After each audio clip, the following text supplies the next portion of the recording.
what if we could find others that were doing similar things in the outdoor industry, and start working together. And got chatted to a very good friend, Heather, who I'd met, well, I'd known for a long while, but when I'd put my hand up at that very first Fix It day, was one of the very first people to come and go, this is cool, like, what's going on? And so together we set up the Reaction Collective with very vague beginnings as to what it was going to do. We found we knew of 5 other organisations that we'd kind of been working with. One of them had helped seed already, and just started bringing them in and started going, right, like, what would it mean to work together? And that was just over, that's like 2.5 years ago now. And we've now got close to, coming up to somewhere between 60 and 70 organisations now in that collective.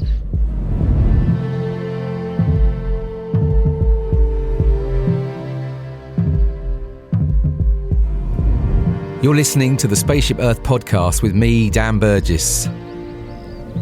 The story of Spaceship Earth is simple. We live on a life-giving rock called Earth, hurtling through space. Like a spaceship, we have a finite amount of supplies with an intelligent operating system called nature, which keeps everything replenished as long as we all respect it and participate wisely. In this podcast, I'm in conversation with folk involved in regenerating life, shifting consciousness and reimagining how we can live more beautifully and peacefully. I talk with artists, writers, activists, designers, adventurers, healers, farmers, creative mavericks, and more. Their stories invite us to participate in the co-creation of life-sustaining cultures, in service to life, becoming crew on Spaceship Earth. Greetings, Earthling. Welcome to the Spaceship Earth podcast. This is Dan. Thank you for tuning in and joining me here in this time. We've been a little quiet for a while, dropping the occasional sporadic episode. Definitely ebbing at the moment with the madness and violence of these times in the constructed realities. Yeah, and just been feeling mentally a bit unable to host and record. Brain has been kind of foggy, and it hasn't been obvious.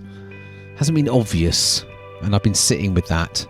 I've been spending a lot of time out on the land where I am, which has been very helpful, and just taking time, really, I think, more than I would usually take, to sit with this uncomfort, this kind of stuckness, this slight paralysis. It's been a really interesting experiment, actually, just to kind of sit with that for a lot longer than I usually would, and trying to notice what is wanting to emerge. Anyway, something's emerging because we're beginning the process of recording again and also bringing a few different formats in. And in this time, in the last few weeks, I've had a couple of visitors passing through. And one of my intentions this year is to try and record more conversations in person, preferably out on the land, because I'm very curious about the type of conversation one has when we're on a living landscape together as humans, not in these little digital boxes. So a couple of lovely humans that I admire for their dedication to our home planet, proper crew on Spaceship Earth, in my view, have been travelling through. And so this is the first of 2 longer form conversations to get us going again, as we will introduce some new formats soon.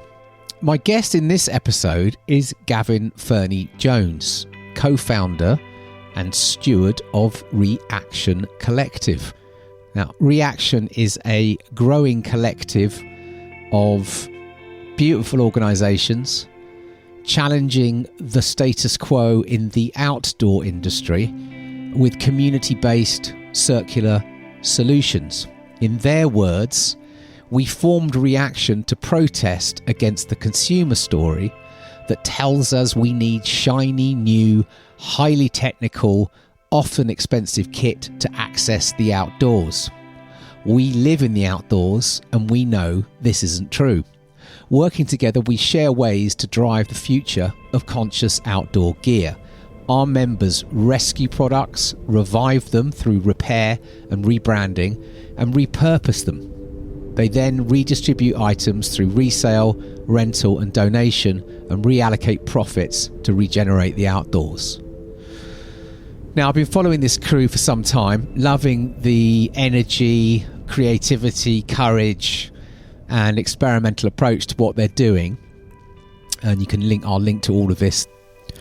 I've had the pleasure, actually, of getting to know one of their core crew, the extraordinary young human Ellie Meredith, who actually came and participated in one of our weekend nature solos back in April. And we had planned to try and host a conversation with both Gav and Ellie, but happened. So, with Gav travelling through, he arrived late on a Thursday night, stayed the night in my house. We got up very early and we walked up the hill just behind me and found a nice spot in amongst a lot of more than human life. And, with the sun coming up, recorded this conversation. So Gav is a very humble, very creative, determined human being. And this is really a conversation exploring, I guess, the story of the birth of this collective. It's also about, I think, the impact of land in our lives and how deep connection to a place often fosters an intelligence and responsibility for action and protection that seems less obvious to many of us. It's also, I think, about how personal grief and trauma can sometimes be a catalyst for a consciousness shift, which can lead to profound personal impact and agency, as you might hear in some of Gav's story. I think also learning more about the Reaction Collective in this conversation, it points to me to this kind of birthing and emergence of alternative systems, which are people-led, which actually in many ways are sort of forming around the same kind of design principles as life on Spaceship Earth. Highly localized, creative, relational, cooperative, experimental, reciprocal. And in this case, with the Reaction Collective as a response to the highly capitalized outdoor industry. But also, this is about this bigger invitation into action, participation, becoming crew, as we say around here, that we all must really begin to step into these collapsing times through beginning to weave alternative futures. You're listening to the Spaceship Earth podcast with my dad, Dan Burgess. Gav, welcome to the Spaceship Earth podcast, this special Out on the Land of Bath edition. Yeah. It's good to see you. Good to see you. This is a stunning place. Yeah. It is. It's up here is called Rainbow Woods, and it goes up to the skyline, and it's kind of like, it's land that I feel like I know it really well, but I also feel like I'm still getting to know it. I walk these lands probably 3-4 times a week. I'm up here, and it's like you just got that kind of, you sort of. I always sort of see this space as like a kind of in-between place, because you look over and you can see the city, but you're kind of between the village and the woods, so to speak. So yeah, it's a special place for me, and I often kind of I'll do a kind of September forage around here, and be like rose hips and the blackberries, although they're coming crazily early now, every year, but used to come up here with the kids. I can still get most of the kids out blackberry picking, yeah. even though Yeah. they're like in their late teens. They kind of know now that it's quite a joyful thing to do. So yeah, but this is the first time I've had a recorded conversation. So it's and it feels very apt as your I guess someone that, from what I know about you, it feels like someone that belongs out on the land. Yeah. A lot of your life has been seemingly outdoors. Yeah, a lot of my life, actually. I just say it's an honour to sit here on this. Are we on? You reckon an ant hill or Yeah, a termite mound? I think so. Yeah, they are old ant hills. Yeah, it's quite good actually. It's actually quite a nice little studio. I will have to get a photo. Remind me before we leave of this pop-up podcast studio in amongst some hawthorn and bramble. Oh, we did, like, and amongst everything. Look Yeah. at it. It's so diverse. It's incredible. Pull that one up a bit. The mic, yeah, just it. Yeah. How are you showing up? Good. I'm on a bit of an adventure at the minute. I've just travelled back from the place I live, which is the south of France, for a week to join in some film screenings that we're doing, to host some conversations. I spent a day with my mum, which was lovely. I've been sleeping in various different places, so it's felt like travelling again when I was younger, which has been really nice. I've left my 2 children at home for like the first time, really. So hopefully that's all going well. I'll find out when I get back. But no, I'm feeling pretty good at the minute, actually. I think at this moment in time, I feel good because of the work that I am involved in. Well, work, I don't know if I'd describe it as work, but the stuff that I'm involved in is collective action. So that gives me a sort of sense of energy. I don't think it's necessarily a sense of hope, but like a sense of I'm with others doing something, and that's quite powerful. And this afternoon we're heading off to the big retreat in South Wales to do a screening of the film Actionism, which I'm sure we'll get onto later. But yeah, I'm all right. It's funny. I was thinking, because we've sort of been toying and we've been trying to have a conversation and about the mission you're on and Ellie and all the others in the collective, and there's this opportunity, and I've been I've been kind of what I would call a fallow period with the podcast, just sort of contemplating its next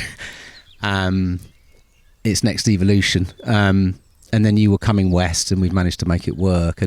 But I was trying to think back to how I came across you and the collective and all of that. And I think I was just thinking this morning, I think it was through our mutual friend Matt Barr. I think I first heard about you through something Matt. It was something about the Alps and ski lifts, I think. And he did something on the podcast, a sort of like a Q&A thing. Would that be right? Yeah. We did. I did basically a conversation with a friend about some lift infrastructure that's going to go in the town. I guess it might be quite useful, just as a bit of a backstory before we kick in, to you're in the Alps. How did you get there?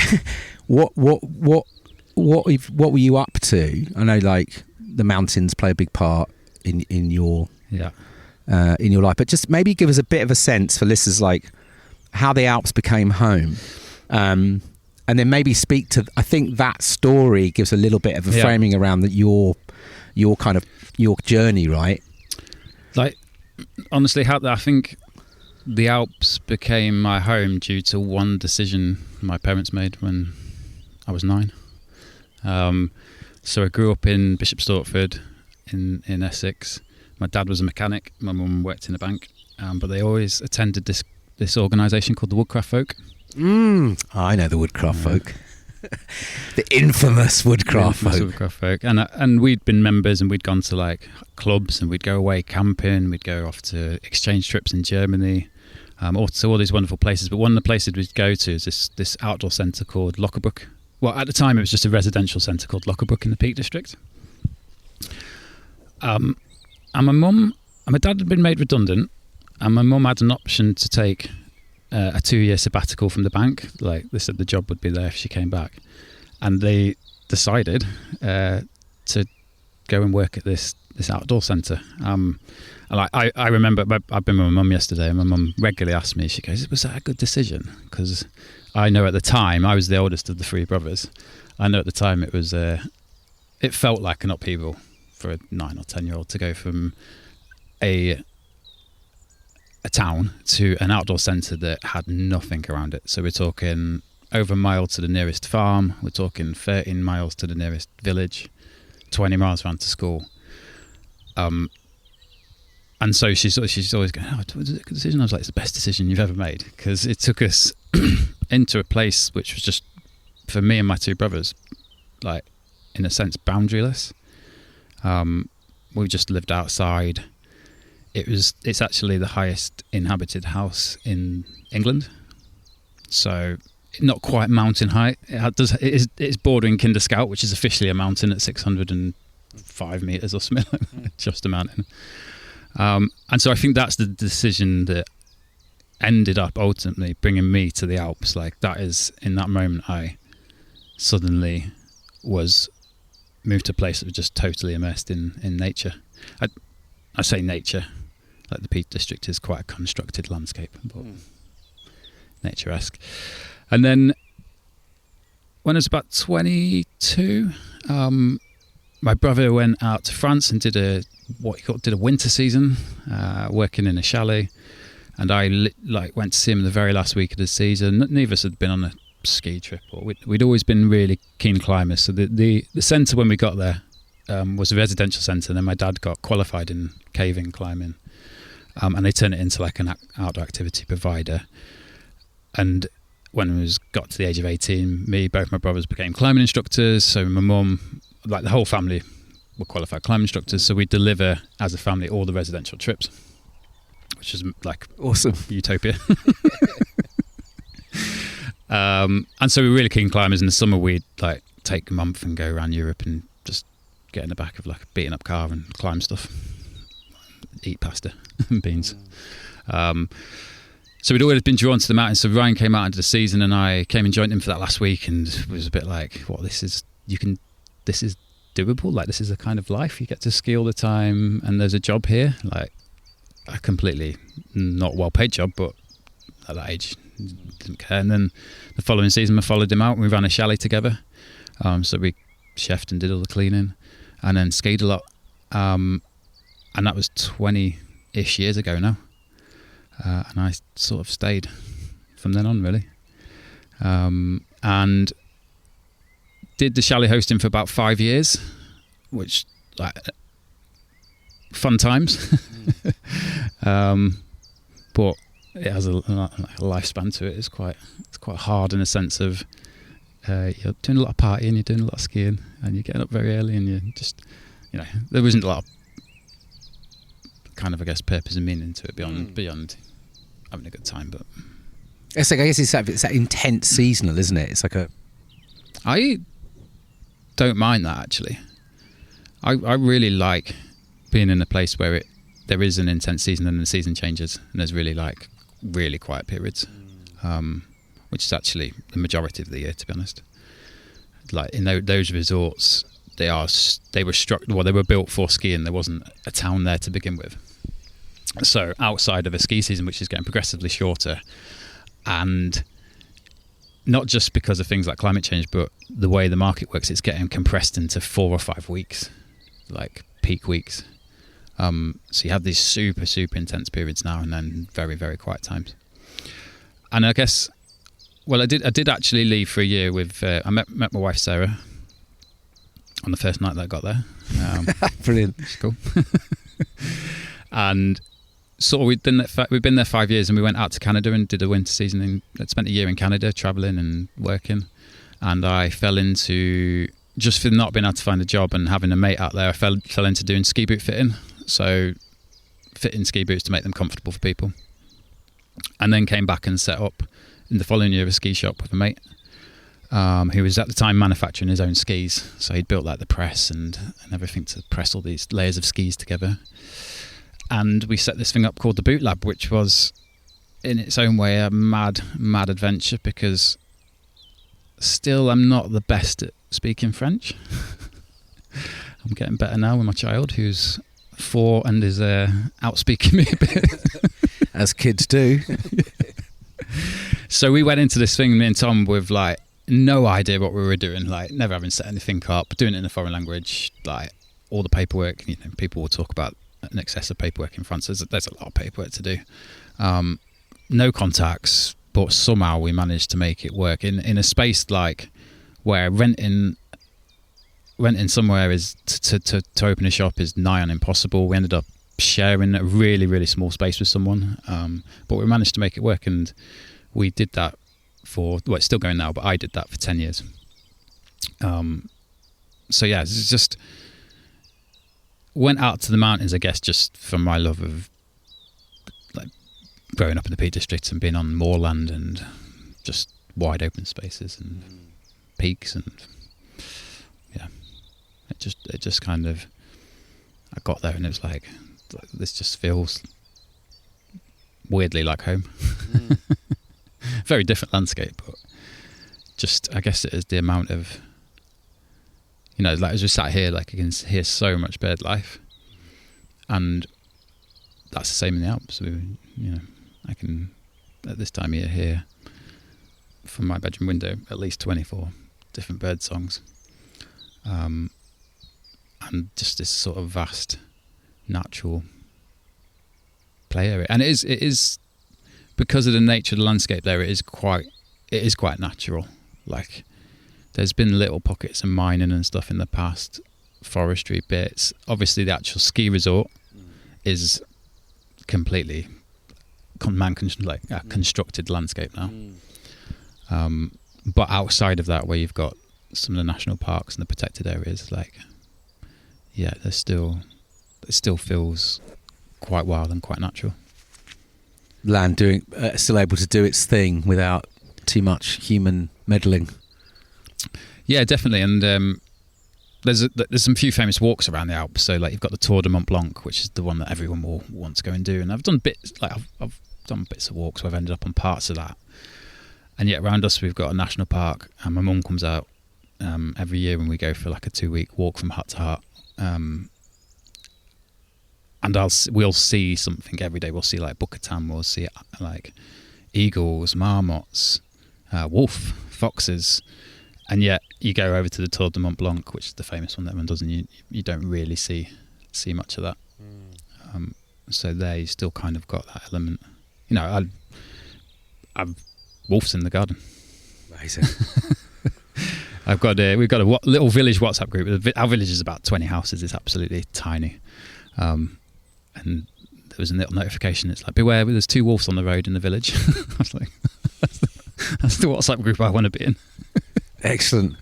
We get messages like, some dogs just shat on my driveway. Whose is it? Or or a car's been broken into. We had someone actually the other day who walked up the hill and just left a bag of rubbish outside our front door because in the WhatsApp group. It's like, nice, that's nice, lovely, nice human behaviour.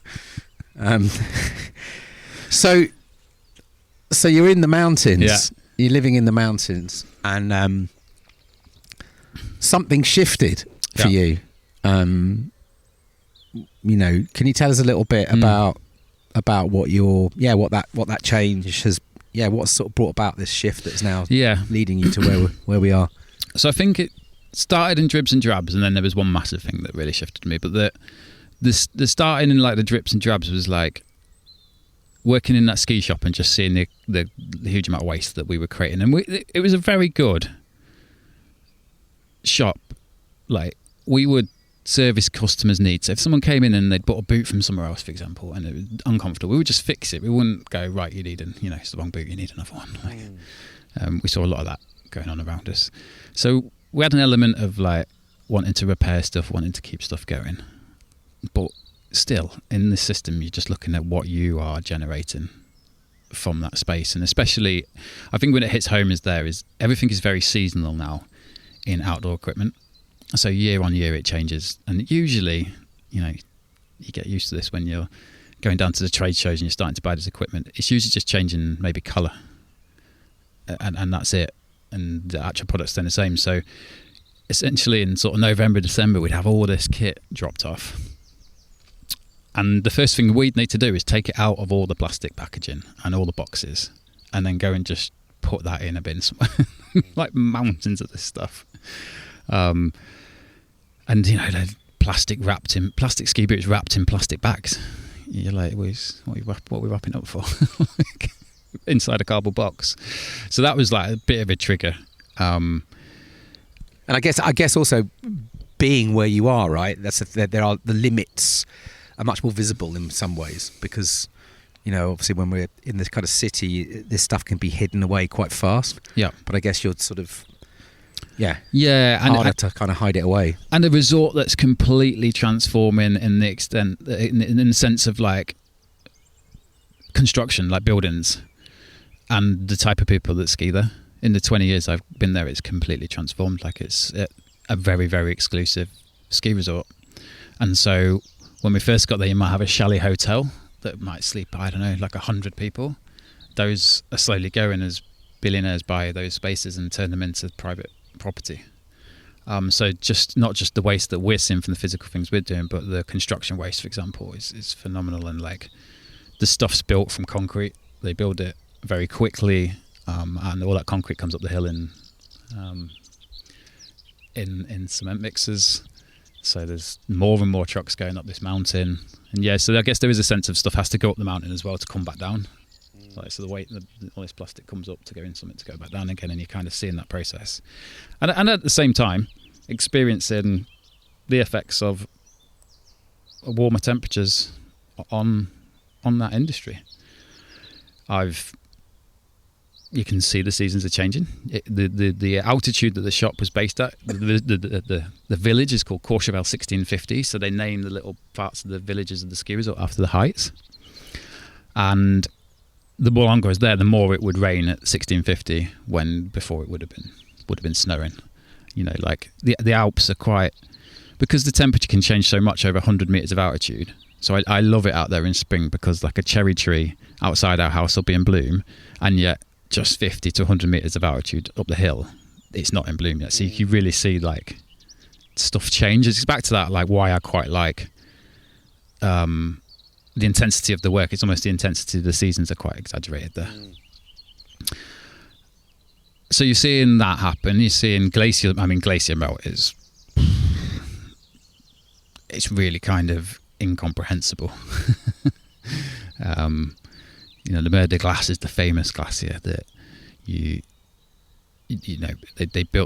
been building progressively steps to get down. So you can ski down this glacier, the Mer de Glace, and then when you get to the end, there's a train that takes you back down the valley into Chamonix.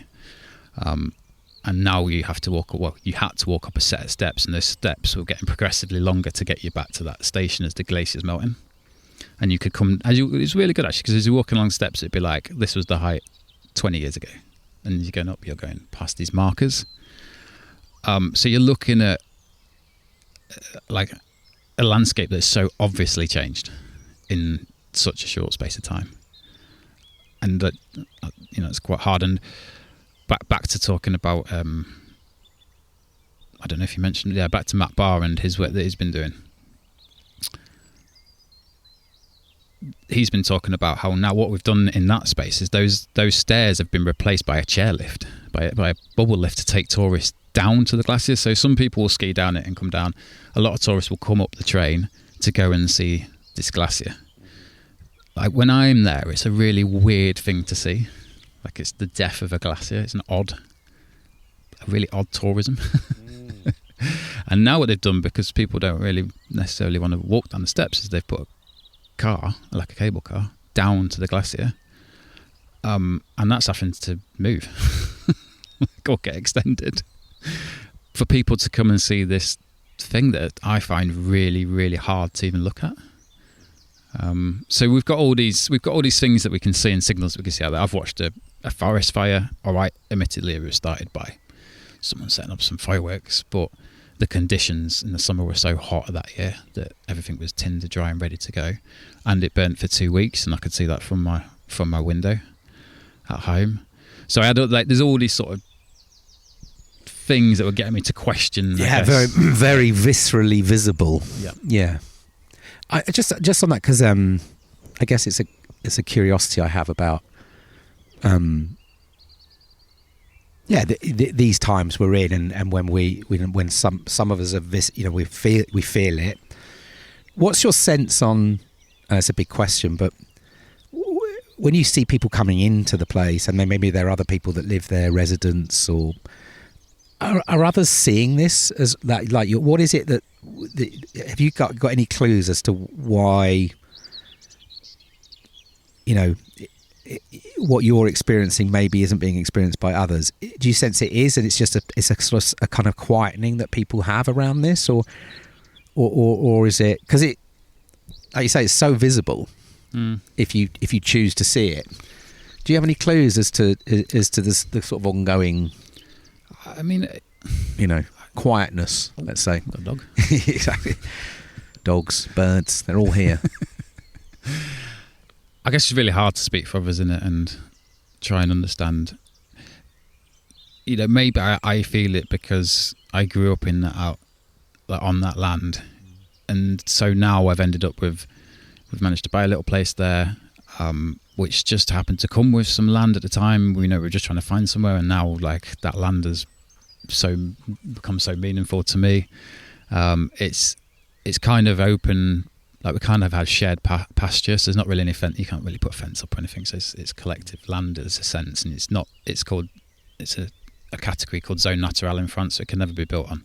This place actually, this meadow reminds me like it's meadowland. Yeah, this is all national trust. Yeah, that kind of thing. So I've become really in tune with that space. So we grow a little bit of food on it. There's whoever lived there before has planted cherry trees, apple trees, plum, walnut, pear. Like every year we get a feast at different times of year off of that.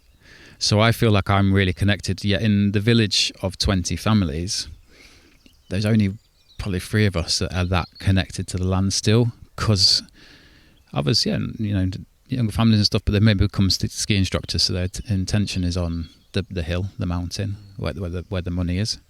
And so there's no doubt that people aren't seeing it. I guess it's a question of whether they like really feel it. And I think I really feel it. Right down to, and I think that's something to do with like being out in that land and working in it and trying to grow food in it. Like when you try and grow some food for yourself, you start to realise how complicated and difficult it is. What an utter miracle it is to have food. And yeah, that's a really hard thing. And like, we've got some land, but if I was to try and live off it, I mean, I'd be hopeless. Yet the people that were there before me, before the ski resort, could. And we're talking a short length of time. Like, the ski resort really kicked off in the 60s and 70s. And so the guy that lives opposite me, Jean-Paul, he is a subsistence farmer still, and I'm obsessed and fascinated by his way of life. And but he's fairly close to living off the land still. And he'll farm due to the moon. Like, he'll grow everything. Like, they use charts that say, like, today you can go and water the plants. Today is the rest day. Today you should be planting. So there's lots to sort of learn about being sort of, I guess when I first started, like, trying to grow something there, you take that approach of like, all right, I'll be able to grow something here, I'm going to do it. And then you sort of realise that actually you have to do it with nature. I mean, it's funny because you use that word, like you feel it.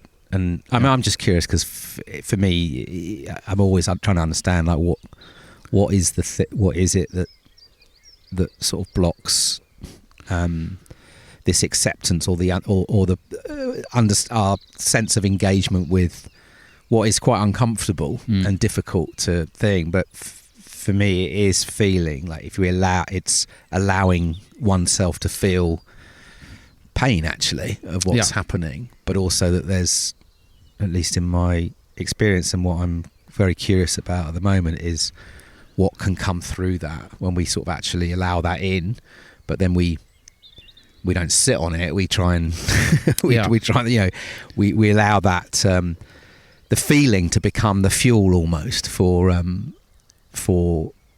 taking action in some way, whatever that might look like. But I'm just curious because obviously there's such a tension where you are with the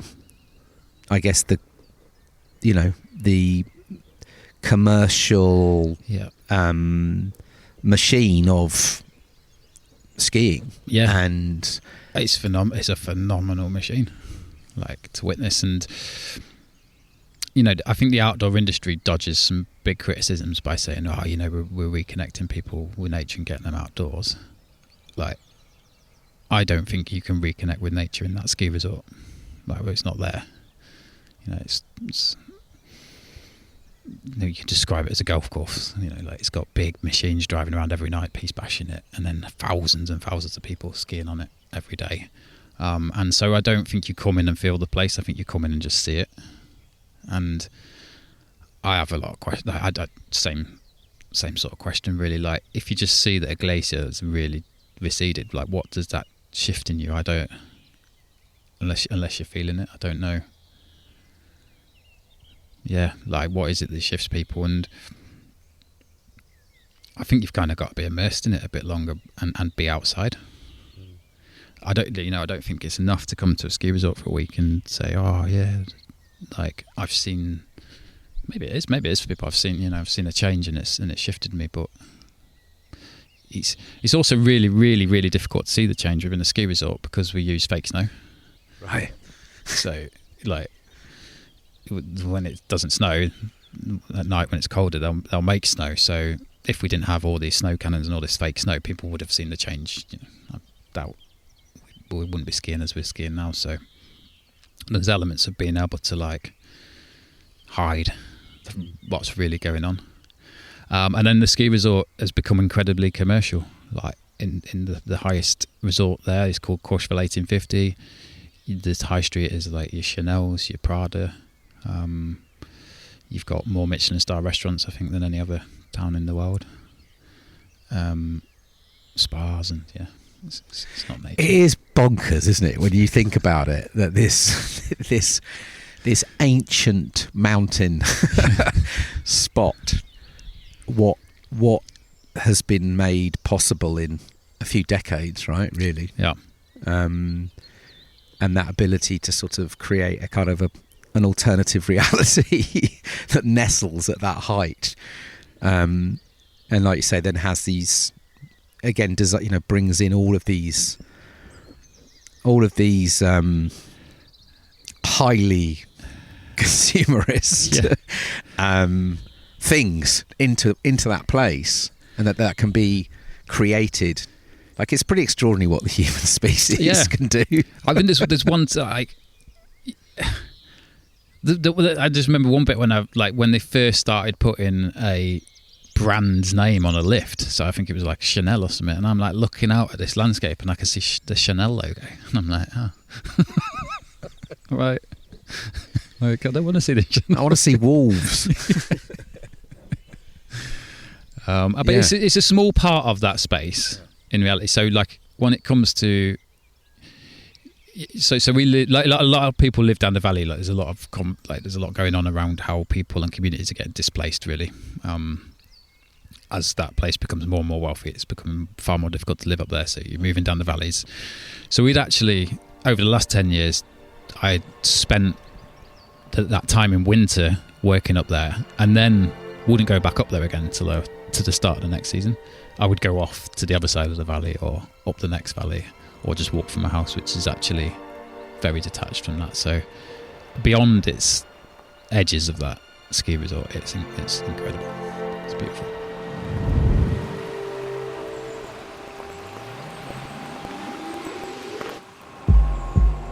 There are two stories on Spaceship Earth, a passenger story and a crew story. The passenger story is based on extraction, transaction, and distraction, and it's leading us towards collapse. The crew story is based on connection, cooperation, and participation. It leads towards regeneration. You're listening to the Spaceship Earth podcast with my dad, Dan Burgess. So I remember, maybe I've got this wrong, but I remember something on that conversation that Matt hosted that it was someone else, and you were looking at this lift development, and it was something, if I remember it rightly, but someone was talking about the sort of necessity for the next generation to have access to ski or something. Yeah. And I think, and you were coming from this position of like, hello, there's a bigger, longer, viewpoint we might want to be having here, because and maybe you could just speak to that, and then maybe let's get into the birth of the work. Yeah. So we've got the Winter Olympics in France in 2030, which is a bit odd in the sense that I think it was Switzerland and maybe Sweden, one of the Norwegian countries, was in for it, but they were going to put it they were going to put the Olympics, the Winter Olympics, to a public referendum. In somewhere like France, only 5% of the public ski, so actually probably who knows what would happen if you put it to a referendum, but the chances are that the public would say no. No Olympics has ever left a country in a financially wealthier position, so it's quite a hard sell, I guess. So they were like, France was the last one left in the bidding, and so France is now hosting the Olympics. And part of what they're going to do, so they've split it across 4 or 5 different resorts, so it's not going to be one central place, right the way down to Nice. So Nice is going to host some of the ice skating. And they've sort of said, it's going to be, it's going to be sustainable or green, because we're not going to build in infrastructure. There's only going to be 5% of stuff that we need to build. I think that 5% maybe needs to be in our village, from what I seem to see the plans. And one big part of the infrastructure is to connect our village via a ski lift to the ski resort. Now it's less than a 10-minute drive to that lift as it stands at the minute. You won't be able to ski down in the winter because the snow conditions just won't allow it. Like, it's too low. And I guess it's getting pushed through as a way of, a lot of it's about push through a way of taking vehicles off a road, which I don't actually think it will do myself. My problem with it is it's going to connect a village to that ski resort, which completely transforms just that village. So suddenly all that accommodation becomes available, really is more for holiday lets. So I just have a sense that it is going to push house prices up, it's going to push people out that rent. Again, it's going to displace communities that have to move further down the valley. And like, do I believe we're skiing in 20 years, 10 years? No. Like, put that out there. Like, so why invest that money in that? Like, there are a couple of ski resorts that have been trying to really drive up the mountain biking in the summer, as an example. But the mountain biking that happens in those popular mountain bike resorts doesn't bring in enough money to even make those lifts function. It's still lost. It's still like a lost leader. So it's not like there's going to be suddenly some sort of different tourism that's going to use these lifts and replace the ski industry. It's not going to happen. Like, the ski industry is a huge machine. Thousands of people skiing every day, paying hundreds of euros. It's a sport, I guess, that you can do from a very young age to quite an old age. So it's got a broad audience. Mountain biking, that isn't the same sort of thing. Mountain biking, maybe you could say that the community is not as affluent as well. So I don't think there's going to be there's not necessarily going to be a use for that lift. So yeah, these things are getting built still in the face of. What are they? What the term is? Isn't it stranded assets? They call these. Possibly.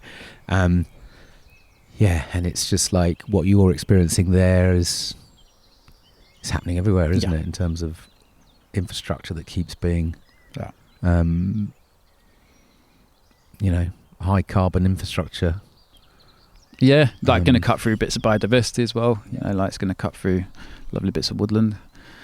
Been built by a helicopter with concrete and steel. And so all this shit's going on. So,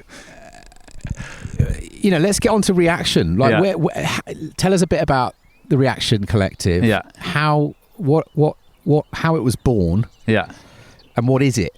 I'll keep this bit brief, but like, I do think it's important. Like, and I only recognise this now actually. So my dad was in a road cycling accident about. I'm a bit vague on details on this because it's quite a traumatic time, but sort of 8 to 9 years ago. And he was obviously a really important figure to me because we grew up on the outdoor activity centre. I know you were talking very fondly about how your family goes on holidays and stuff. Even I was still going on family holidays with them at 30. Couldn't get rid of me.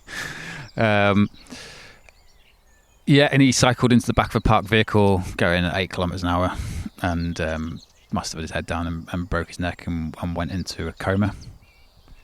At the time, I was like on the other side of the globe. Middle of the night, brother phoned me up. In that instance, I knew my dad had gone. Sarah was with me. I was like, my dad's dead. And she's like, he's not. I was like, yeah. Like I could sense from my brother. So we travelled back, got back. He was in a coma for 10 days. Extremely weird experience to live through. Very uncertain. It was quite a few days before I even spoke to a doctor or someone, and they didn't really have any answers for me. All kinds of weird experiences about how that process happened, like on a ward with 15 other people in critical conditions, just a curtain around you when you say goodbye. I was really hard to say anything when you say goodbye in that situation. And then I left the UK a couple of weeks later because it was in the autumn to go right back into a busy winter season, right into that consumer story, as we might describe it, and just didn't give myself time to grieve, refused to give myself time, I guess. But I do have this real sense of feeling that my dad had given me such a good base and provided me with this incredible life, and started questioning the purpose of what I was doing. All right, I had a job that paid me all right. I was afforded a lot of time off because of the nature of those high intensive seasons. From outside you'd think, oh yeah, living a dream, going skiing every day. But from a internal point, from a purpose perspective, I guess I just started questioning everything. And there was this phase, and I think something about the way that my dad passed away and being uncertain in that 10-day period, there was something in that period where something shifted in me. I guess it was this thing about having all this certainty of values and purpose. Suddenly you just recognise that the world is incredibly uncertain. In hindsight, of course it is. And it was that moment, I think, that shifted me to go, what am I doing, and what could I be doing? Could I do something else? And that was stacked on all those signals, those smaller impacts that I've been seeing and feeling. That this just got me to this point. I guess let's try something different. And what that manifested in is the following winter season, going to some friends. Should we do a repair day outside the ski shop? And it was actually in response to Brexit. So we were going to have it was going to be the day that England left, or the UK, so it left Europe. And it wasn't, for some reason, I can't remember why, they had these dates and then they got pushed back again. And there's this particular date was the first one. And so we knew there wasn't a lot of people going to come to Ski Resort that week because there was this weird idea that flights weren't going to happen and all this around then. I don't know what's and for us in our community, whole lot of uncertainty again about like whether we'd actually ever be able to stay there. So we're like, right, let's just do something positive on this day. Let's hold a repair day. We know it's going to be a bit quiet resort. Let's do something like, let's have a bit of a party.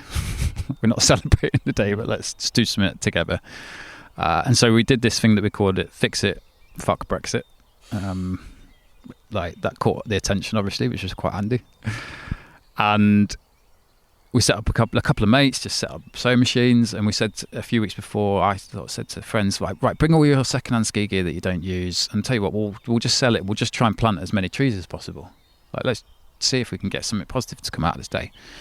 And did it, and we actually ended up doing another couple of days like that because they were just so much fun out of our other shop, and we raised €9,000, which we put to tree planting. And that was really cool. It was really fun. I now look back and realise that was me kind of putting my hand up and going like, I'm not all right with all this. And what I now realise is that, interestingly, I found loads of other people really quickly in that moment that were like, yeah, I'm not. I feel this as well. But we just hadn't spoken, or we hadn't shared it. And what I also got to see is that our community wanted to get involved with something, wanted to take some action, and that they had all this kit that they just weren't using. Like, I had mates coming along with 5 pairs of ski pants. They've got 2 more at home. Like, and it's an industry where if you're a professional within that industry, like, brands are just giving you stuff. Like, if you're a ski instructor, brands are just giving you kit. It's like promo and advertising.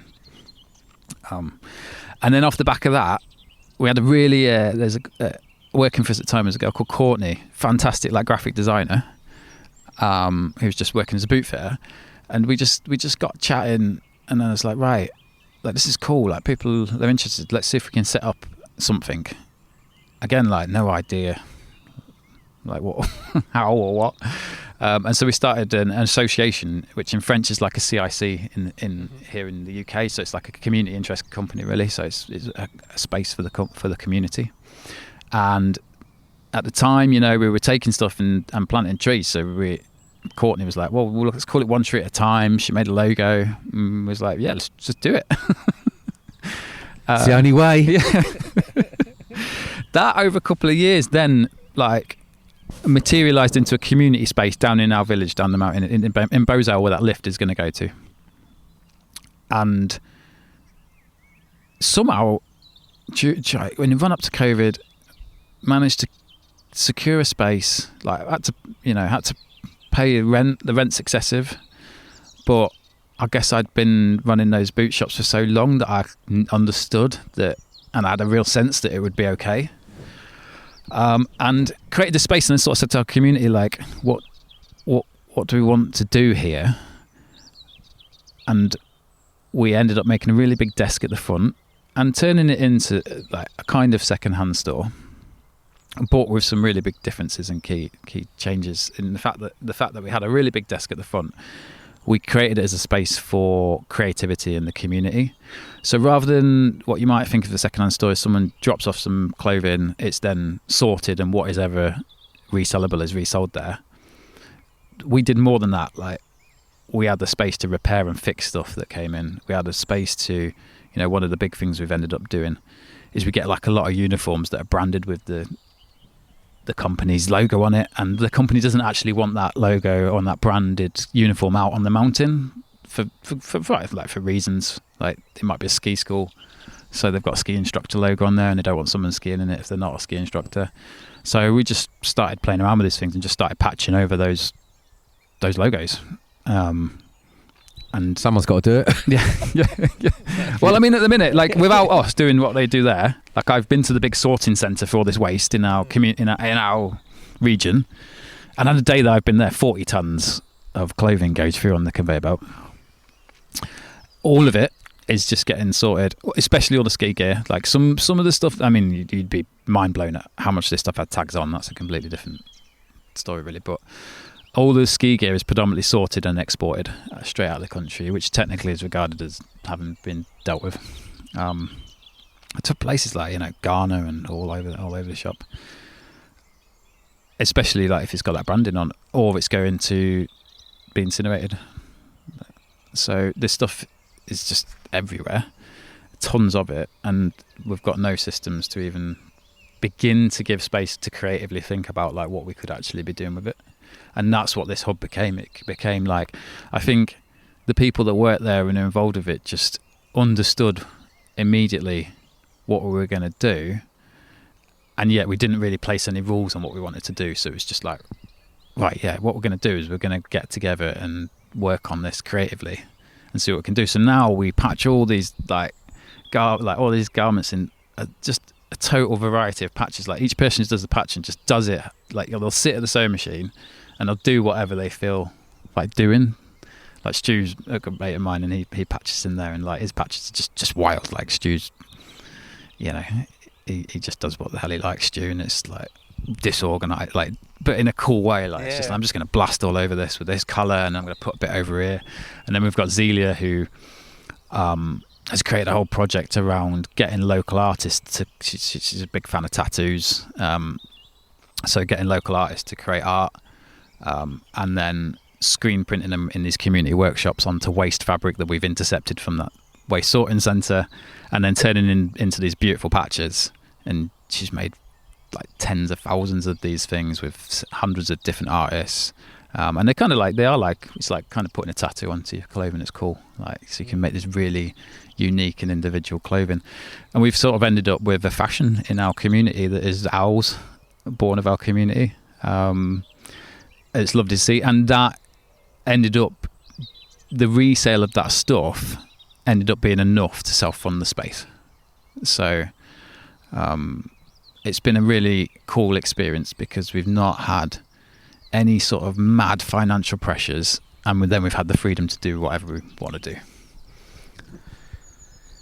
So it's brilliant. So what were people learning as you would, you know, what's, because you're starting off with this kit that you're, you know, drowning in, so to speak, and it's very contextual to the mountain and the industry, and like you say, like for you, it was just kind of a response, almost something shifting in you. So you're starting with this space. It's interesting that for you it was about, we need a space. It's somewhere else, first of all, to bring people together, and then you're kind of expressing yourselves through this patching and repairing.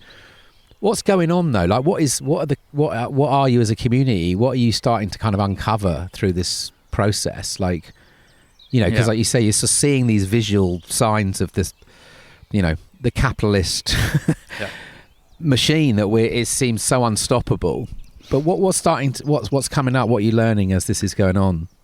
We're learning that we have collective agency if we choose, almost like we can make our own decisions, and that we have all these incredible skills in our community, all this incredible amount of creativity. Like, you know, if we just feed off each other, you like come in and you go, bloody hell, Stu, that looks awesome.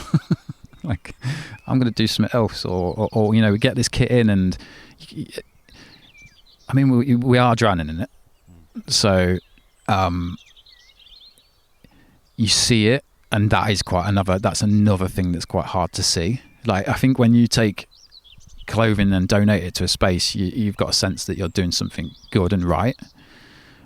We're kind of on the receiving end of that and seeing it for what it really is, and that's quite a hard thing. You know, in many ways, where you drop a load of kit off somewhere and you think that it's going to get reused there, a lot of it isn't. Like, the statistic in most charity sales is that 15% will get reused in that space. The rest is exported. So, but you have a sense that you've done the right thing. We're on the receiving end of just seeing that stuff and the amount of it, and it's you know, it's very overwhelming. And you can only sort of handle that together, by feeding off each other and going, yeah, we can do something here. Like let's get creative. Like, what can we do with this piece of stuff? And you know, like, what I've loved, it's the stuff that span out of that. Like, one of the artists that Zelia's got to create something was from Buenos Aires, and he's came in and graffitied the wall, and it looks beautiful, and everything's got something drawn on it. And so the space has just become a resemblance of like our community and the people that are associated with it. And we've added some really cool features. Like outside, we have a reuse. We have a rail for children's clothing that's completely free. It's just a rail that you come along, you take, you drop off, you do whatever. We put it outside the store so that it has no connotation around like, do I feel right using this? And that's like, that just flows. That rail flows and changes like weekly, and then the space just creates conversation. Like, because even with the customers as well, with the people, the citizens that come into the space and use it for repair or use it to get something affordably that means they can go into the mountains. That just is a space then that we can host a conversation. And I think what we've learned is that if you have like a blank canvas and a space for your community, that we can shape it and we can do things. We're not powerless. And so that turned into, I was speaking on a podcast and sort of after we'd finished recording, someone was like, "Hey, this is cool. Like, and you're self-funded. Like, how would you scale this?" And at that time, I remember having really a dislike to that question, actually, like quite a strong feeling. And the two reasons I can put that down to is, one, at this point, I'd managed to extract myself from that boot fitting business, which is difficult.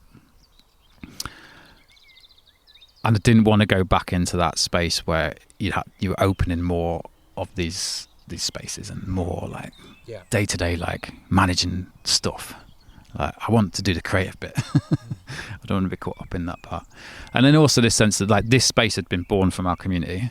So like, you can't take this and put it in the valley over, because it's not of that place. Yeah, it's not of that place. Like here. Yeah, yeah.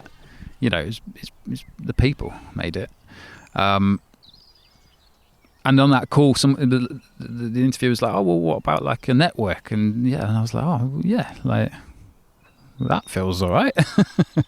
And sort of started thinking that through, and then this idea of spreading. Like, what if we could find others that were doing similar things in the outdoor industry, and start working together? And got chatted to a very good friend, Heather, who I'd met. Well, I'd known for a long while, but when I'd put my hand up at that very first Fix It day, was one of the very first people to come and go, "This is cool, like what's going on?"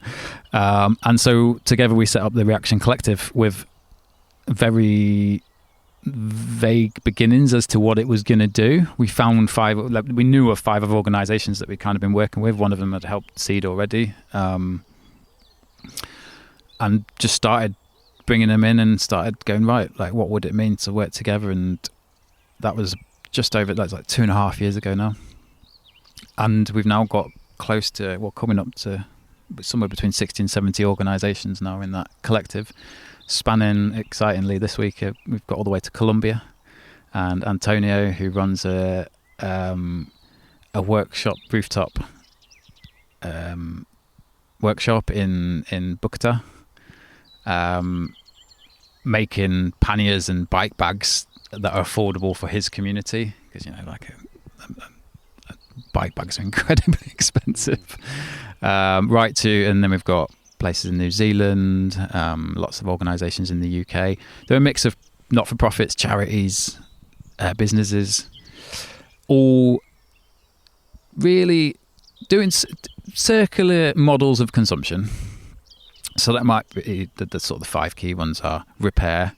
So we've got a really good repair network that's built in community. So it's a sort of decentralised network of repairers. Reuse, so maybe retailing second-hand stuff. Repurposes, so taking stuff and like turning waste tents at festivals into ponchos and hats. Redistribution, so taking all the excess that we can see and redistributing to people who might not have access to tents and the outdoors.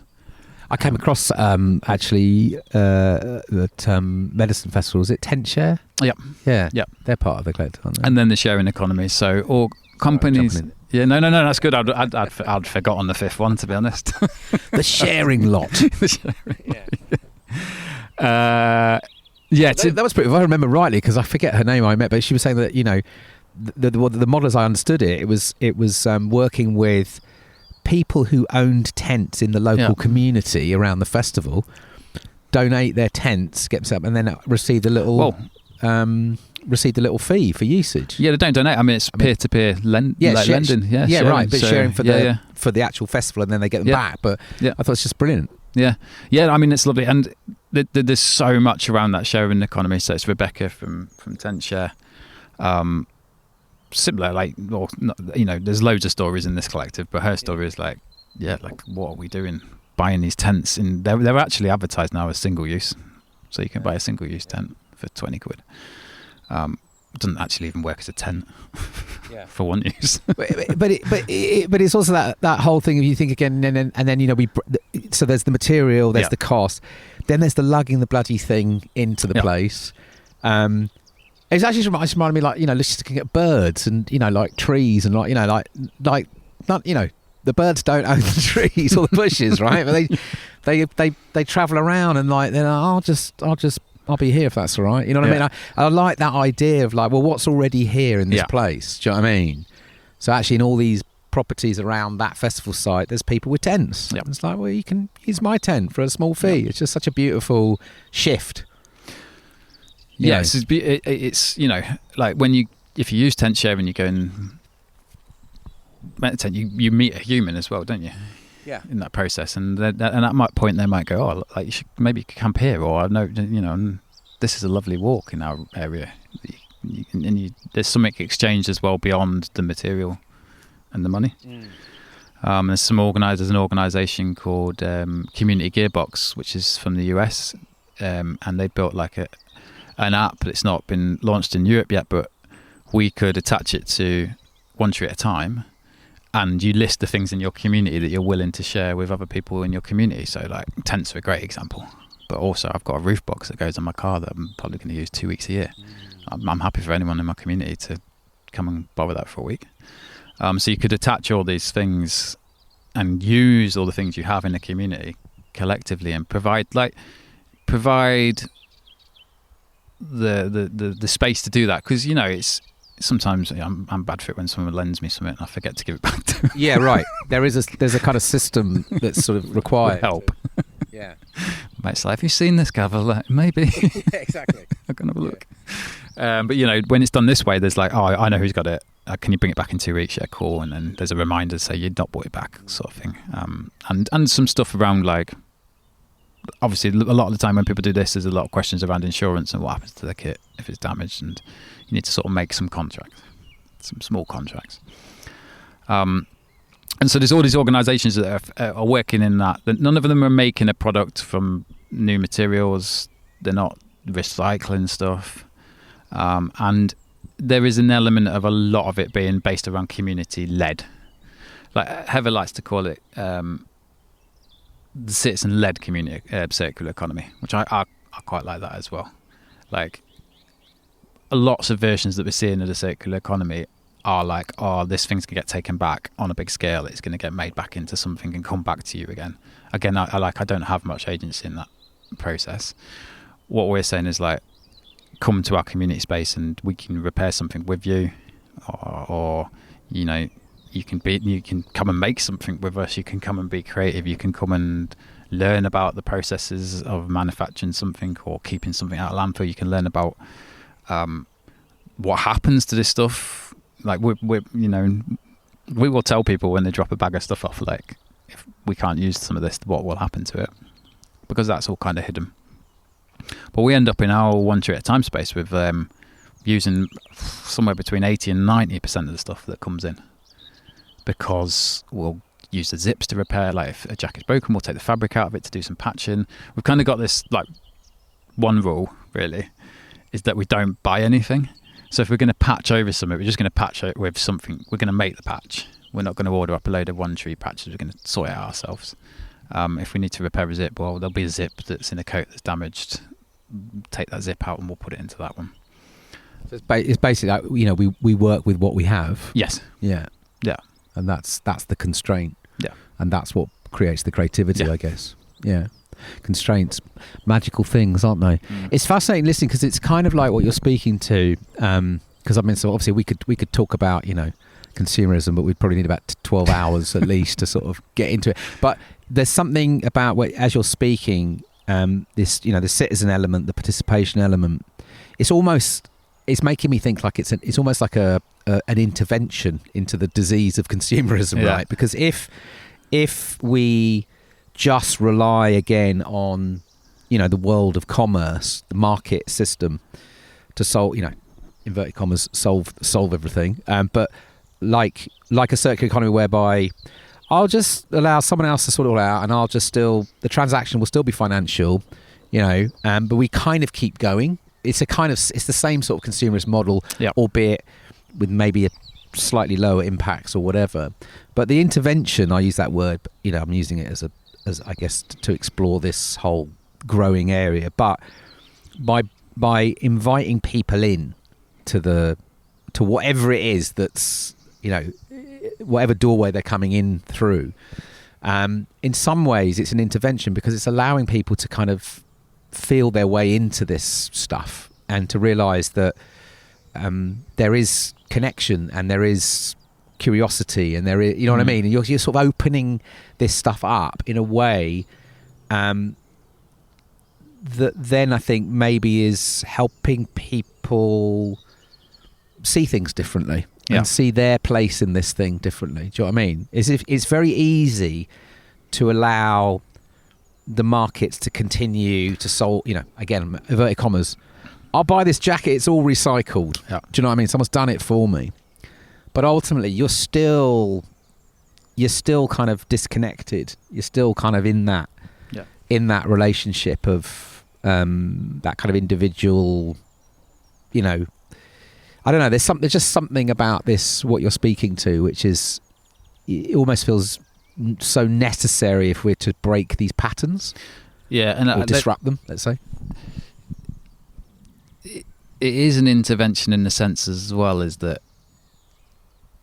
like take tent share as an example, that's definitely an intervention into that system, but also like the way it's that Rebecca governs it and has set it up, like it's never going to end up, I don't think it's going to grow and end up in the same way as like part of that capitalist system in a sense. Like I just don't think it can. I mean, she bases all of it around Quaker principles. But so a lot of the organisations in this, like when I say One Tree at a Time was self-funded, but not, you know, there's no money at the end. Like it's not in the capitalist sense. Like, oh, well, like we can scale this in a way that, oh, we can make extra money and make more of these.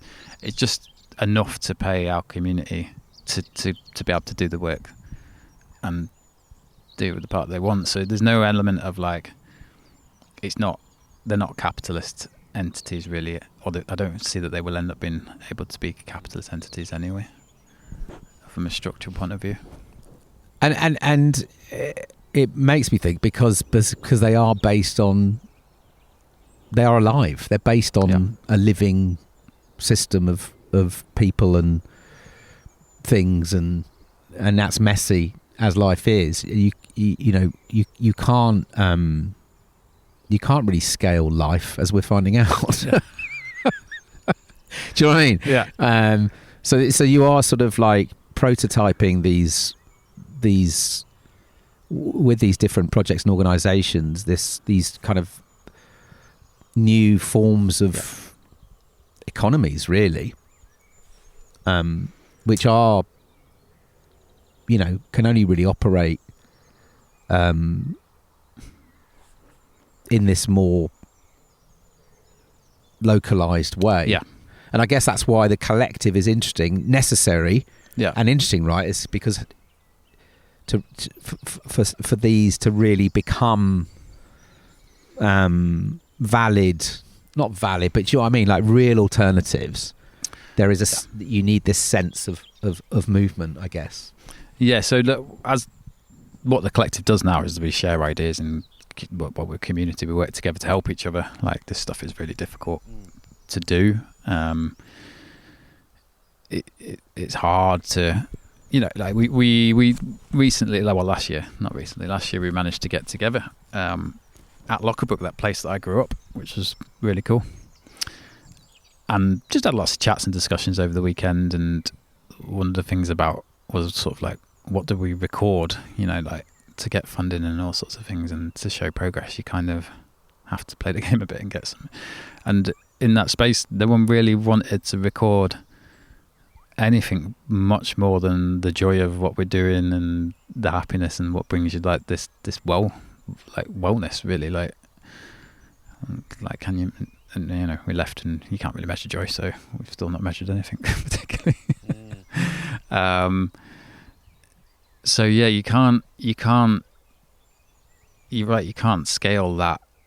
You just can't scale what's happened at one tree. It can spread, like, but it can spread to a place, and then that place uses what's in their place. You know, the people, the resources that are in that space to create whatever they want to create. Like, it's, you know, the world as it is now would say, no, you need to like open a one tree shop in the next valley over with the same branding, with the same setup, in the same model, with the same look to it. You know, the patches all need to look the same, so that people know it's a one tree jacket kind of thing. And we're just like, nah, the patches are just whatever that person sat at the same machine wants them to look like. Now what we've all I think what we're realizing is that we all like to be together in place. Like after going to Lockbook, it was like, oh, that was lovely to actually, you know, actually see people face to face and be in those spaces. And so what we're trying to do now is trying to create as many possible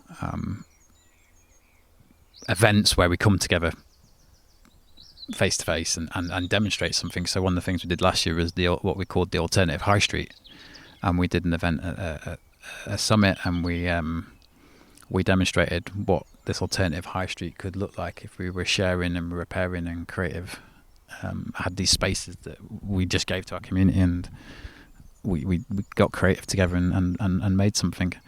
And so now that's what we're really trying to focus on, is obviously more organizations come into the collective, so it feels like there's a sense of movement. It does, you know, it's for me a beautiful place to be, because I have that sense of movement, but I don't have to be doing all that movement. So I don't have to feel like, you know, when I feel like, oh, I need a few days just to go and chill out for a bit, like I tend to do on this thing that we've called Citizen Friday, which is another whole part of our story, but we started a campaign against Black Friday, you know. It's Friday today, mate. Yeah, isn't it? Happy Citizen Friday. What do you call it? Share, repair, get out in the fresh air. Get some fresh air. Yeah. Well, we're doing one of those. Sharing. Oh, we're sharing. We're doing two of them, mate. I'm doing a bit of repairing. I feel like I'm repairing my mental health that's been quite challenged this week. So yeah. Yeah. I'm definitely drawn to the get out in the fresh air, as you can probably imagine. Like obviously I like repairing and sharing, but I take that Friday as a day, like it's almost become a ritual for me, like a weekly ritual to just give myself some time and reconnect. And that is in some ways easier to do when you're part of collective action.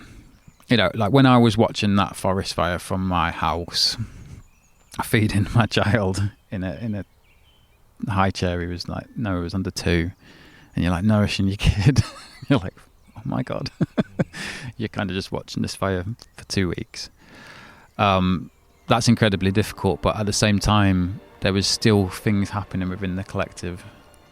You know, maybe I was definitely in that couple of weeks, what I wanted to do is put some headphones on, listen to some music, go for a walk, and turn my back on what I could see a little bit. At the same time I could feel an energy that something else was happening, and that's really that for me is really important.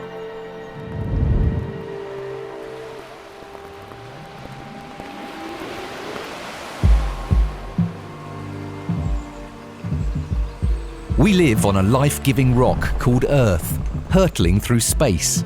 How bonkers is that? You're listening to the Spaceship Earth podcast. If you'd like to support the running of the Spaceship Earth podcast, head over to our Substack and sign up.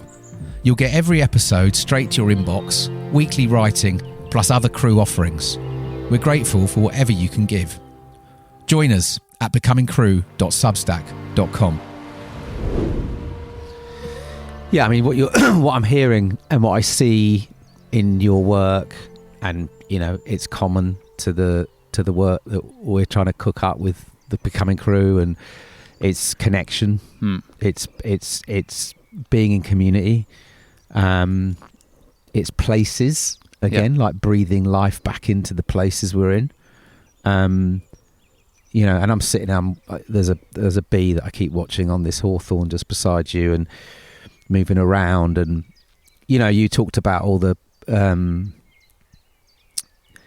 like how these projects grow and how they are expressions of the community in their places, like the patchwork, for example. It's all about those people. And again, I just look out and it reminds me again of how this more than human world has always operated, right? It's highly local. There's so much creative individual expression that belongs in this place that won't belong on the valley over there, you know? And it's kind of like, in some way, and there's all this beautiful resourcefulness and sharing and abundance that's going on, and in some ways I'm hearing that through this story, what you're sort of really, it's getting ourselves back into that way, isn't it, of how life has always been, really, apart from this mad fucking glitch we've called global capitalism and consumerist culture, which is a glitch, is the way I can see it. It's some sort of weird glitch that we may look back on. Hopefully some generation will still be thriving somewhere. But there's a couple of things coming. So, there's a film that launched last year, which you're community screening all over the place, Actionism. I'd love to just, and I know that's, again, I imagine it's travelling everywhere, and I imagine it's becoming a beautiful catalyst for bringing people in to start to open up these conversations. It'd be cool, we could just talk a little bit, maybe just where that is today.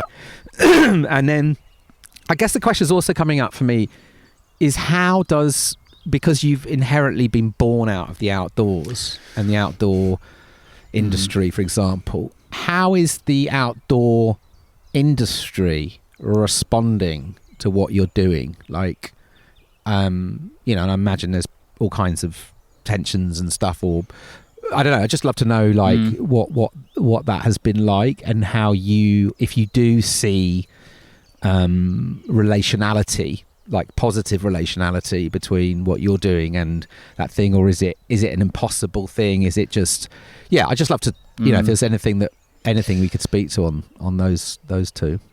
Yeah, on the bit with the industry, I guess I just take this approach of, like, I don't really care what's going on. I'm just going to go, and I just want to be involved with this and do this. Like,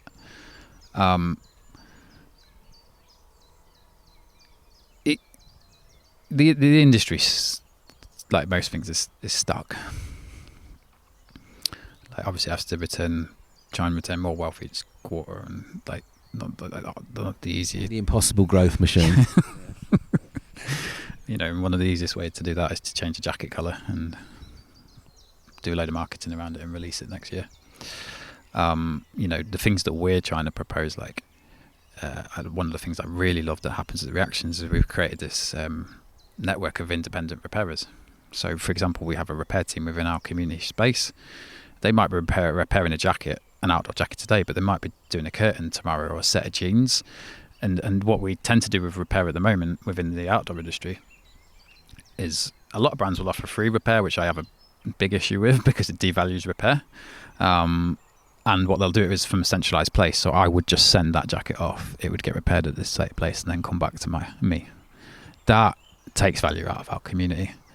I would like to see brands investing in a decentralised system, so helping set up places like ours, helping train people, give them skills, give them access to the materials and the parts they need to fix stuff with, because that's not easily done. But I think there's something going on, and this is probably like a very, very bold statement to make. I'm not sure correct, but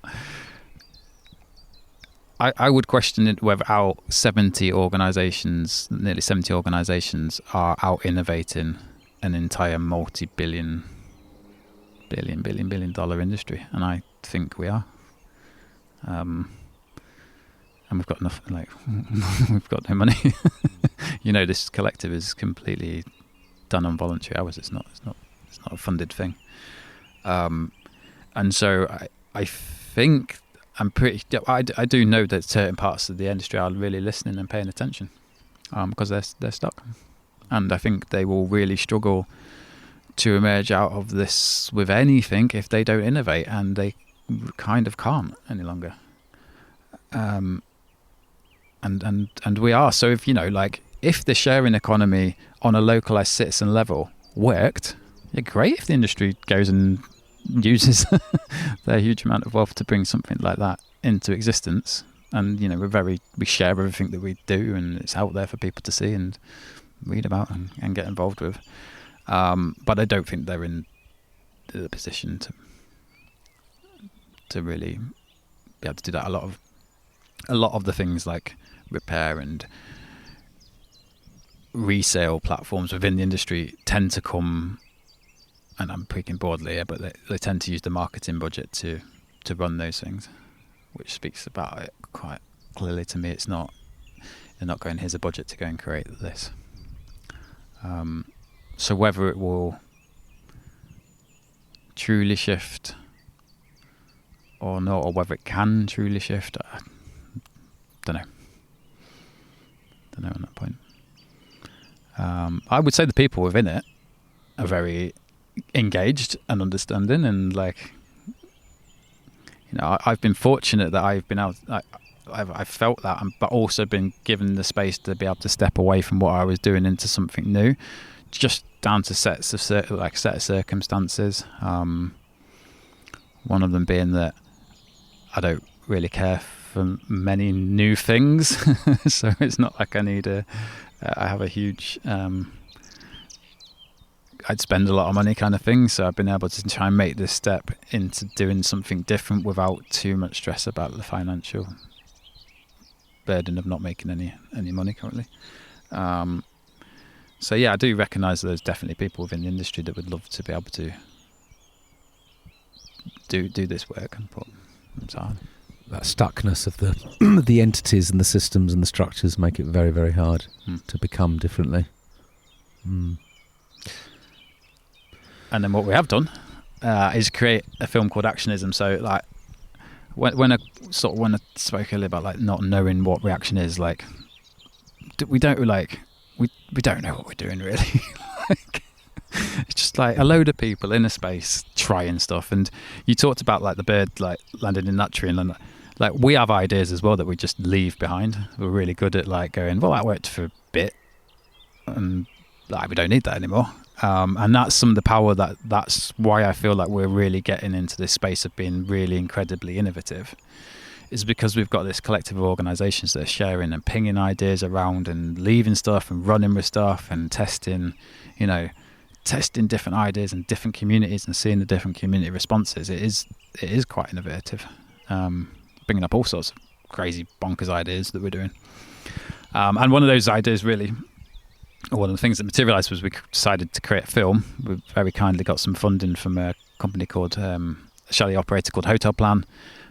Brilliant couple of people who work there called Chris and Prue, who are big fans of ours and big supporters, and have done some work with them on and off. And they very kindly just put their trust in us to go and do something with this funding. And we were like, well, we'd love to make a film. We've never done that before, so we don't know what it's going to be or how it's going to come about. And so Heather and I straight away, when we were like, what is the story that we want to tell?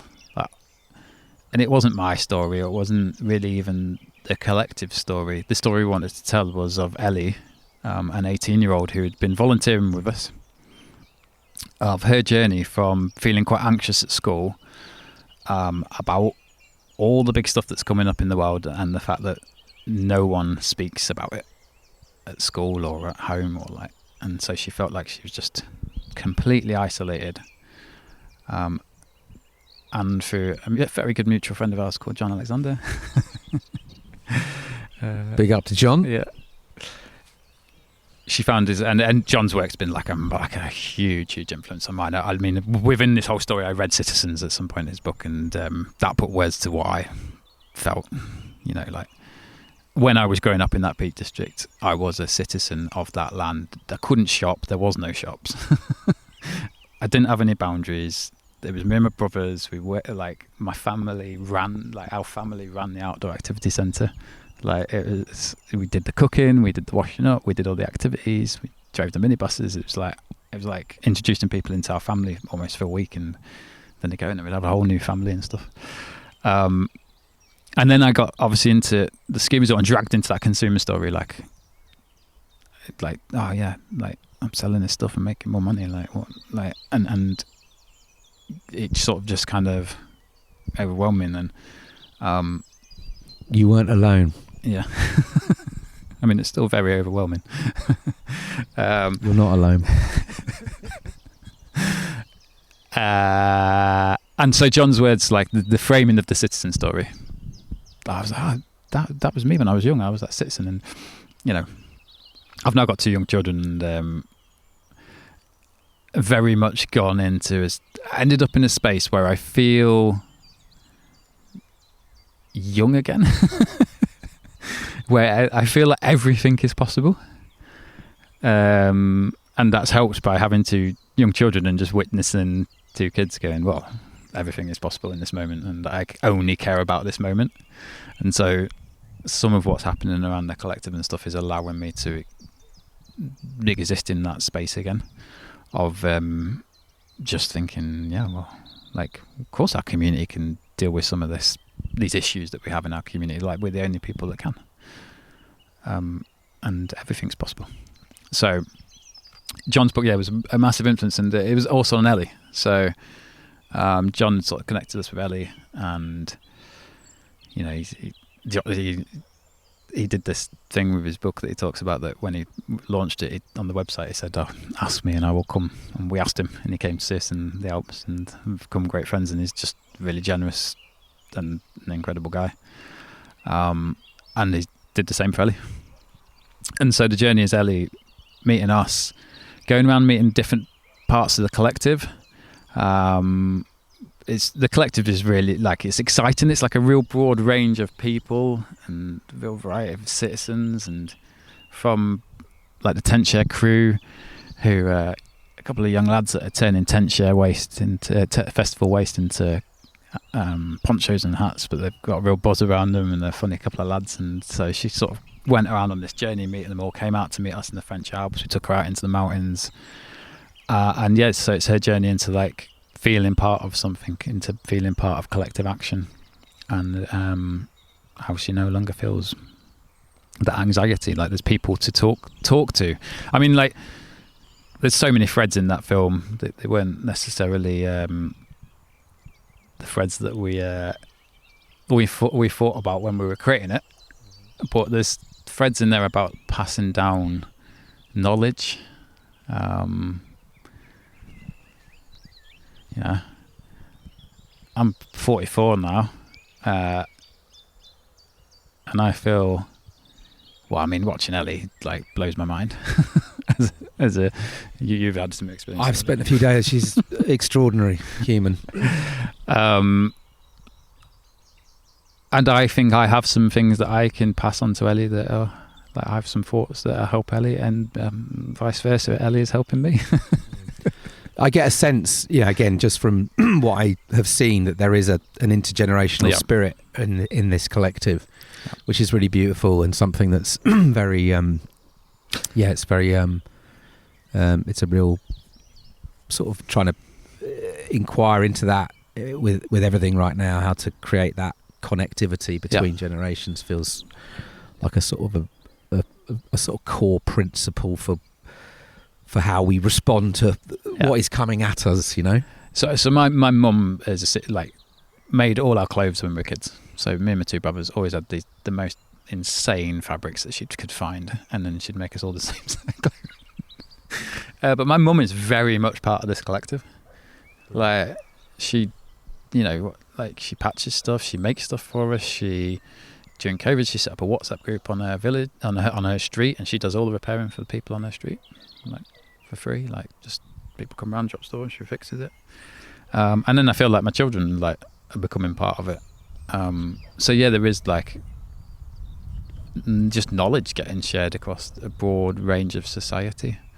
And so that's a sort of theme in the film that wasn't necessarily intended. I mean, the story was intended to tell Ellie's route to collective action, really, and how she feels about that, and how it's helped her.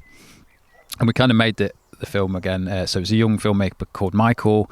In the same way that Prue and Chrissy put trust in us to go and create something, we were just like, Hev and I, like, we just like in the collective way just went, right, Ellie and Michael, go make this thing. And they did an incredible job. Got to the end of that process, and our thoughts really turned to like, right, how do we get this out there? You know, someone's sponsored this, helped us. Like, we want to make sure this is impactful. Like chucking it on something like YouTube, just two things. I don't think just the way stuff's set up now, it's not going to reach an audience. But also mainly, we wanted people not to just watch this passively. Not to sit in your house and consume this thing and go, oh yeah, that's nice. We wanted people to come together and community to come together. So at some point we were like, right, let's can we just do this as community screenings? Like if we put this out in the world and say, here it is, go screen this with your community, get some people together, see what you want to do in your community, like talk about your place. And we did one screening at the Better Business Summit as a sort of premiere. And off the back of that, now we've had more than 100 requests for screenings. It keeps popping up in places that we like, because to sort of handle it, we've had to make it a little bit automated. We would have liked to have been probably more involved with each organisation as they're putting it on, just because I'm finding loads of cool connections and meeting loads of cool people. But we're a completely unfunded organisation, so some bits we've had to like just make a little bit more automatic. And so yeah, like the other day, someone was like, from New Zealand, contacted and went, can I I've watched this film, the Green Party put it on at a summer event. I was like, did they? And I went, all right. And they went, can I start showing it in schools around New Zealand? I'm like, yeah, you can. So yeah, sometimes we keep finding out that it's been hosted somewhere. Beautiful. We're trying to attend quite a few of the screenings if we can, and we're obviously hosting them in a collective, like running up to the release of the film at the premiere. I was in France. I'd been helping do all the logistical side of running the event at the summit, like all the logistics behind organising the alternative high street. You know, that's a lot of like things around health and safety and insurance and bits and pieces like that. Because I didn't go.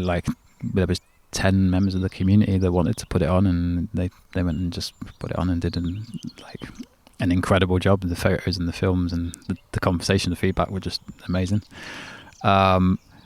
And I was kind of like, oh, what can I help some way from here in this launch? And I don't know why, but I was like, I'll make a magazine. And I made a magazine in like 7 days. It's quite something. I mean, I've seen it online. Yeah. I haven't seen it in the real flesh, but it looks like quite a thing. And you've printed a load up now, have you not? Yeah. So this, I guess I should talk about the term actionism. That actually came from Michael, the film guy. He just put it in a placeholder at some point on the film because we were like, oh, we need a title, and he did that, and I was like, oh, yeah, that's a good word. And then we were like, well, let's give it let's put our meaning into it, and we described it as the art of finding the others and taking collective action. And the terms resonated with people from all sorts of places, actually, and people are starting to use it and put their own spin on it, which is really cool. And so I created this magazine called Actionism, really to showcase like not just stories from within the collective, but stories of citizens around me that are doing some incredible pieces of writing around the journeys that they're on, like some of the stuff that they're finding and exploring and doing. So yeah, just to paste the platform. Then it ended up being 80 pages long. I luckily, last year I went Sarah was away, so I had to walk one of the boys to Crash through the woods, and I ended up going through this bit of woodland that I'd been through before, and I've never seen mushrooms like it. They were just so many types of mushrooms everywhere, and I'd taken a load of photos because I was just in awe, and actually that was really handy when it came to making the magazine because it's just like, I've got all these amazing shots of nature that we can just use. You don't have to find out if you need to be copyrighted. They're real. So it all came together really quick. Like, a lot of the writing had already been done, and then we managed to get some funding. Thanks again to John Alexander to print that, and that's going around. We're just distributing it freely at the film now. It's free online. We're going to launch it officially this weekend at the big retreat in the book tent. So I'm off there shortly. And Actionism is starting to become some sort of storytelling platform. And what I'd like to do is tell the story of similar citizen-led initiatives, but in different sectors. Like, what we're doing isn't just restricted to our sector of outdoor gear. You know, it's happening in education. It's happening in citizens taking control of stuff in local food production, regeneration. You're doing a lovely piece of regeneration around here. Politics, democracy. So the intention is to start telling more of those stories so that people can see that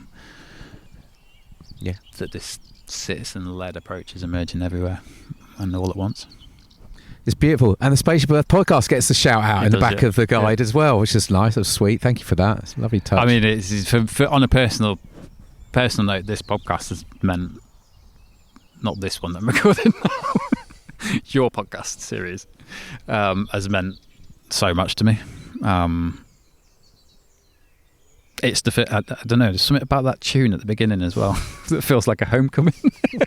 I don't know if you've had that before, but as soon as I see you've released something, I'm like, wow, I'm playing it. And that tune at the beginning is incredible, and it feels like a homecoming to a community that, you know, we met yesterday in person, but I somehow feel part of that crew again. And yeah, like, this is about reconnecting, like remembering.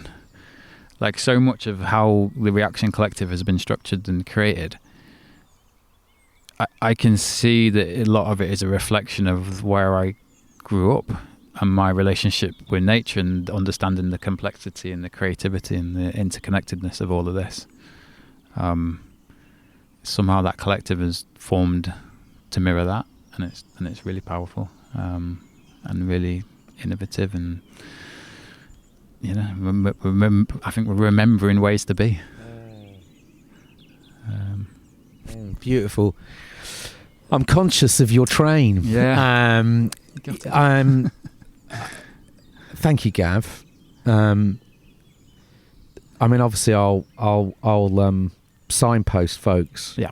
To everything you've spoken to. I guess, you know, I have that question, you know, that invitation, becoming crew. You know, I've got a pretty good idea, but just in this moment in time, and, you know, as you're traveling around and the Reaction Collective is growing and, you know, evolving, and yeah, what does that invitation speak of to you? Something weird's happened on this little journey this last week in regards to that, I think. So I've come back this week to go to various different places and do a couple of screenings, host some conversations, come and meet you. Got a nice day with my mum mixed in there. And again, it's all of a sudden it's felt like an adventure. It's felt like a real, like, journey, whereas maybe going on holiday doesn't necessarily feel like that to me anymore.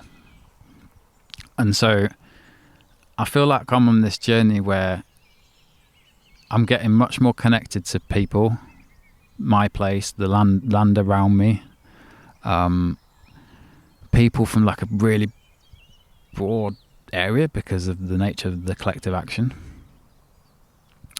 And that is, I know, that's just so powerful.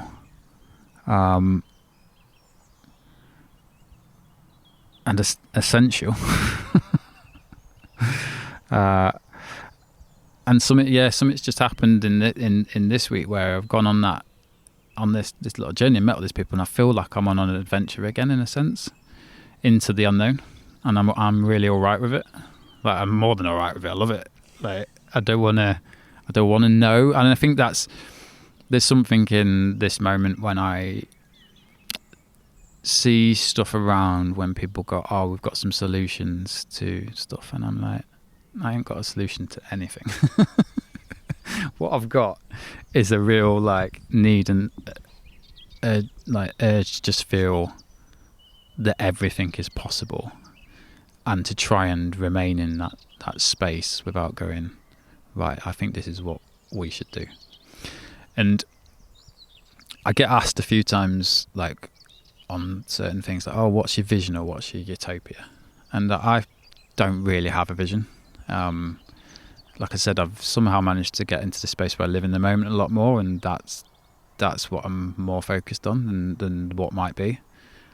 And there's a reason as well for that, is that as we come together as a collective and work together, we are creating a collective vision, and that collective vision has a chance of existing. My vision, if I had a really strong one, or utopia, just isn't going to exist because it's mine.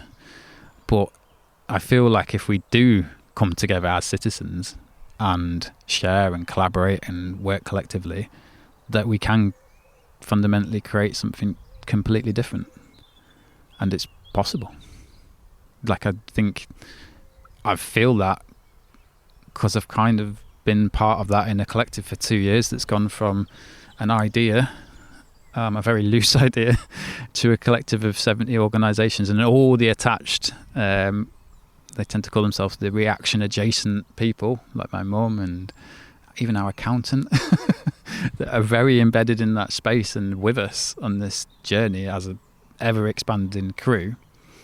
I get to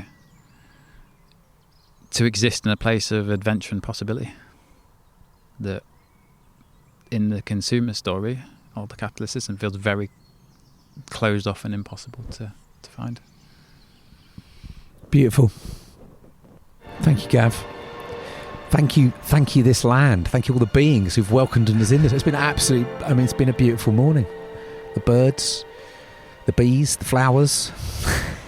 The sun that's on our backs now. The sun is now shining through. Thank you. Thank you. Go well. Thanks for inviting me here. Pleasure. It's been an honour. It's a pleasure.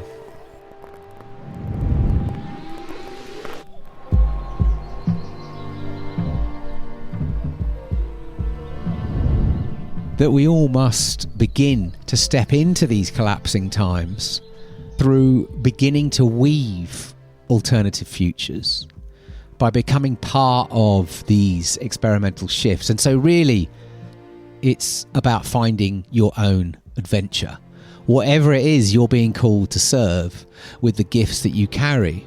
And what Gav and crew are calling Actionism, which has emerged through the Reaction Collective, which we speak to in this episode, and you can find the links, about acting collectively, the shift from passive consumers to active citizens, or as we say around here, from passengers to crew on Spaceship Earth. Because these unraveling times are calling for us all to re-entangle with life, with our fellow humans and more than humans, by moving back into relationship with things, places, people and all beings in the places we call home, listening, sharing, experimenting, practicing, co-creating, becoming with.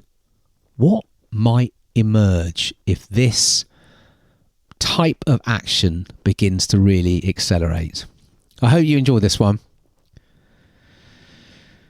This is the Spaceship Earth podcast in conversation with Gavin Fernie-Jones from the Reaction Collective. Enjoy. So, I hope you enjoyed that. That was Gav from the Reaction Collective. Actionism. Get involved. Find your own adventure and become part of this growing, entangled field of change. People that are just like, sod this, let's create the alternatives while the main thing is collapsing. There's a lot of fun and joy to be had, as well as the darker, more difficult challenges, but it's all part of it. So if you enjoyed this conversation, you know how this works. Please do share with someone. We are mainly self-funded, but with a growing listener subscription. But we rely on word of mouth, people recommending this for folks to find it. So again, it's a real sort of reciprocal crew invitation. So if you're receiving through this, it'd be lovely if you could share it with someone else or stick it on your socials, or you know the score, or that would be lovely. You can sign up to our Substack, becomingcrew.substack.com. You'll get all the Spaceship Earth episodes emailed directly in, but you'll also get other stuff I write most weeks on that Substack. So do some of my fellow guides in Becoming Crew. You'll get to know of the on-land experiences that we're offering, the overnight nature solos, the connection days. We are currently taking applications for our final weekend community solo on land. That's a nature connection weekend with an overnight nature solo. That's at the autumn equinox weekend, 3rd weekend of September. So if you're interested, you'll find the link in the show notes. Come and get involved. It's a really beautiful, beautiful medicine for these discombobulating times. We host kind of online events, which we'll be doing more of again, I think, in the winter, bringing guests in, running these experiential learning spaces, unlearning spaces. So you get the best way to get on top of all that is just to subscribe to the Substack. But yeah, thanks for tuning in. Look after yourselves out there. Keep that entanglement going with this beautiful, mysterious, more than human world called Spaceship Earth. Until next time. Peace and out.